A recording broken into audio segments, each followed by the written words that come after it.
বিকাশানন্দ অবধূত দাদা, যার হাত ধরে আমরা এই সাংগঠনিক জীবনে এগিয়েছি। আমি নিজেকে আজকে ধন্য মনে করছি যে দাদার হাত ধরে আমরা বড় হয়েছি এই আনন্দমার্গ সংগঠনে। তার সামনে দু চারটি কথা বলার ঔদ্ধত্য করছি। সময় কম, আমরা জানি ভালো করে। আমাদের যত ভাই বোনেরা এখানে উপস্থিত আছেন সবাই একটা জিনিসেরই অপেক্ষা করছেন যে এই লেকচারবাজি কখন শেষ হবে, আমার ছেলে মেয়েরা নাটক গান করে কখন বেরিয়ে যাবে। আমিও আপনাদের বেশি সময় নিতে চাই না, তবে বাচ্চাদের জন্য তো কিছু বলার নেই, কিন্তু বাচ্চাদের মায়ের কাছে, বাচ্চাদের বাবার কাছে কিছু বলার আছে। আমাদের যত গার্জিয়ানরা এখানে আছেন সবাই কিন্তু একটা বিরাট আশা নিয়ে আনন্দমার্গ স্কুলে তাদের ছেলে মেয়েদেরকে পাঠিয়েছে। এখন আমি জানতে চাই সেই মা বোনদের কাছে যে আপনারা আপনার ছেলে মেয়েদেরকে কি বানাতে চান। আপনারা ছেলে মেয়েদেরকে মানি ক্যারিং রোবট তৈরি করতে চান, অর্থ অর্জনকারী রোবট তৈরি করতে চান, না যে ডাক্তার মানুষের কিডনি কেটে বিক্রি করে দেয়, বা এমন একটা ইঞ্জিনিয়ার তৈরি করতে চান যে 3rd ক্লাস সিমেন্ট বালি দিয়ে পাবলিক রাস্তা তৈরি করে বা ব্রিজ তৈরি করে, সেটা ব্রিজ তৈরি হওয়ার আগেই ভাঙন ধরে, এমন ধরনের ইঞ্জিনিয়ার তৈরি করতে চান, না সত্যিকারের একটা মানুষ তৈরি করতে চান? একটা জিনিস তো আপনাদেরকে মেনে নিতে হবে যে without the transformation of individuality there cannot be any transformation in the society. ব্যক্তি পরিবর্তন ছাড়া সমাজের পরিবর্তন কখনোই সম্ভব নয়। এই আমাদের মা বোনরা আপনাদের গর্ভে, আপনাদের কোলে ভবিষ্যৎ পালন করছে, ভবিষ্যতের অঙ্কুর আপনাদের কোলে রয়েছে। এখন এই পুরো বিশ্ব, এই বিশ্ব নয়, এই মানব সভ্যতা আপনাদের হাতের মুঠোয়। এই মানব সভ্যতাকে আপনারা ধ্বংস করবেন কি নির্মাণ করবেন? যদি নির্মাণ করতে চান তবে আপনার জীবনকে পরিবর্তন করতে হবে। যে ভুলের প্রায়শ্চিত্ত আজকে আমরা মানব সমাজ করছি, সে প্রায়শ্চিত্তটা কি? এক সময় ছিল আমাদের গুরুকুল শিক্ষা ব্যবস্থা, যে শিক্ষা ব্যবস্থায় একটা ছাত্র গ্রাজুয়েশন করে যখন চলে আসতো গ্রামে, 50টা গ্রামের লোক তাকে দেখার জন্য যেত।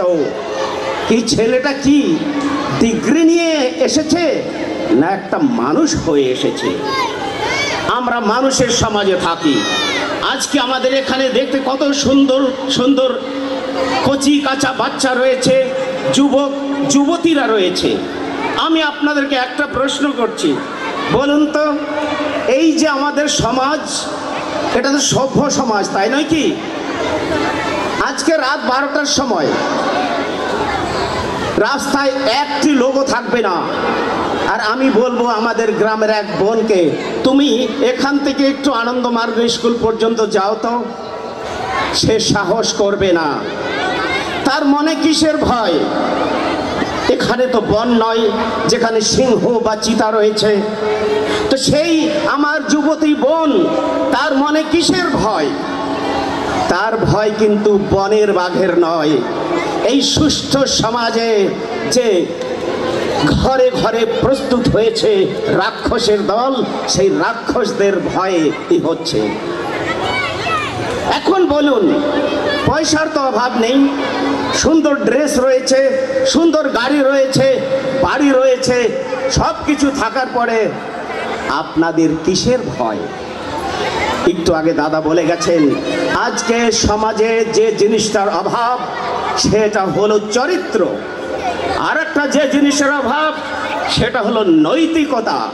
এই নৈতিকতার অভাবে মানুষ আর মানুষ থাকে না, সে পশুর থেকে নিচে নেমে যায়, পশুয়েতর হয়ে যায়। এই হেন অবস্থায় রবীন্দ্রনাথ, কবিগুরু রবীন্দ্রনাথ অনেক আগেই বলে গেছেন কি, চারিদিকে নাগিনীরা ফেলিতেছে বিষাক্ত নিঃশ্বাস, শান্তির ললিত বাণী করিবে ব্যর্থ পরিহাস। তাই যাবার বেলা ডাক দিয়ে বলি, যারা প্রস্তুত হয়েছে ঘরে ঘরে। আজকে ঘরে ঘরে নাগ সাপ জন্ম নিয়েছে, চারিদিকে ভেনম বিষ ছড়াচ্ছে। এই সময় মানে অট্টহাসি করছে অশুভ শক্তি। এই সময় আমাদের কি করণীয়? আমাদের করণীয় প্রত্যেকটা মা, প্রত্যেকটা ভাই, প্রত্যেকটা গার্জিয়ানকে যে না, সমাজ বা আগামী প্রজন্মকে আমি কি দিতে চাই। 1 মিনিট বেশি থেকে আর নেব, একটু মনে করুন তো, আমাদের মানব সভ্যতার 100 বছরে আমাদের পৃথিবীর 50% জঙ্গল শেষ হয়ে গেছে, 50% অ্যানিমাল শেষ হয়ে গেছে। আর যদি 100 বছর প্রকৃতিকে এইভাবে নির্বাক গতিতে দহন করে, আগামী 100 বছর পরে এই পৃথিবী ধ্বংস হয়ে যাবে। এই পৃথিবীতে অন্য গ্রহ থেকে খুঁজতে আসবে যে এই পৃথিবী কি ছিল, এখানে মানুষ বলে একটা জীব ছিল, যে মানুষ নিজের পায়ে কুড়োল মেরে নিজের ঘর আগুন জ্বালিয়ে সর্বশেষ করে দিয়েছে।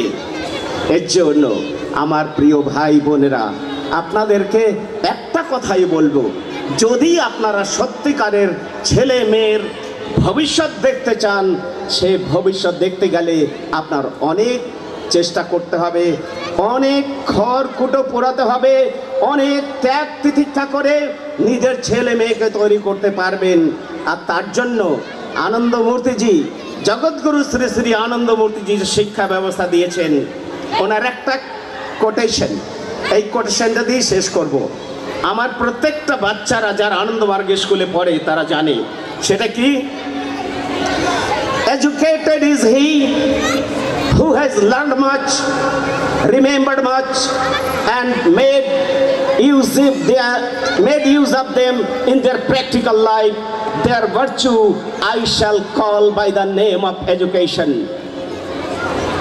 আপনি কতটা বই পড়েছেন, কত বড় পণ্ডিত, সেটা মূল্য রাখে না। যতটা মুখস্থ করেছেন, জ্ঞান অর্জন করেছেন, সেই জ্ঞানটাকে জীবনে কতটা পালন করেছেন, ততটুকুই আপনার বাস্তবিক জ্ঞান। and rest of the things are nothing but the dust of dustbin. তারপর স্বামী বিবেকানন্দ একটা কথা বলেছিলেন, সেটা education doesn't mean to impose something from external world, but to explore the eternal divinity that is already dormant in human being. শিক্ষা কোনো বহির্জগৎ থেকে আরোপিত কোনো জিনিস নয়, শিক্ষা হলো মানুষের ভিতরে সুপ্ত দৈবীয় শক্তিকে জাগ্রত করা। মানে মানুষকে মানুষ হওয়ার জন্য অনেক চেষ্টা করতে হয়। মানুষ জন্ম থেকে পশু হয়, তাকে মানুষ হতে হয়, তারপর মানুষের উত্তরোত্তর উন্নতি করে সে দেবতা হয়, ডিভাইনিটিতে প্রতিষ্ঠিত হয়। আর শিক্ষার এটাই উদ্দেশ্য, সা বিদ্যা যা বিমুক্তায়, মানুষের সর্ববন্ধন থেকে মুক্ত করে পরম পদে প্রগতির পরম শিখরে পৌঁছে দেয়। সেটাই হলো প্রকৃতি শিক্ষা, এটাই হলো আনন্দ মার্গের শিক্ষা। আপনারা আনন্দ মার্গকে ছাড়বেন না, আনন্দ মার্গকে ভুলবেন না। ওই বাচ্চাকে স্কুলে পাঠিয়ে দিয়ে ছেড়ে দেবেন না, ওখানে প্রিন্সিপাল স্যারকে ধরবেন, দাদা একটু বলুন তো, আর একটু ভালো করে আমাদেরকে গাইড করুন, যাতে আমাদের ছেলে মেয়েদেরকে সত্যিকারের প্রকৃত মানুষ তৈরি করে এই জগৎ থেকে একটা সুন্দর হাসি নিয়ে আমরা যেতে চাই। এই ভাবনা নিয়ে অনেক কিছু পারবেন। তুলসী জব তু জগ মে আয়া, जग हंसा तू रोया, ऐसी करनी कर चल कि जग रोए तू हंसे जग रोए। মানে এমন কিছু করে যাও, তুমি যখন এই পৃথিবীতে এসেছিলে সারা পৃথিবী হাসছিল তোমার কান্না দেখে, তাই তুমি এমন কিছু করে যাও যে কাজের মাধ্যমে তুমি যখন এই পৃথিবী থেকে বিদায় নেবে তখন মানুষ কাঁদবে, তুমি হাসতে হাসতে বিদায় নেবে। ধন্যবাদ, নমস্কার।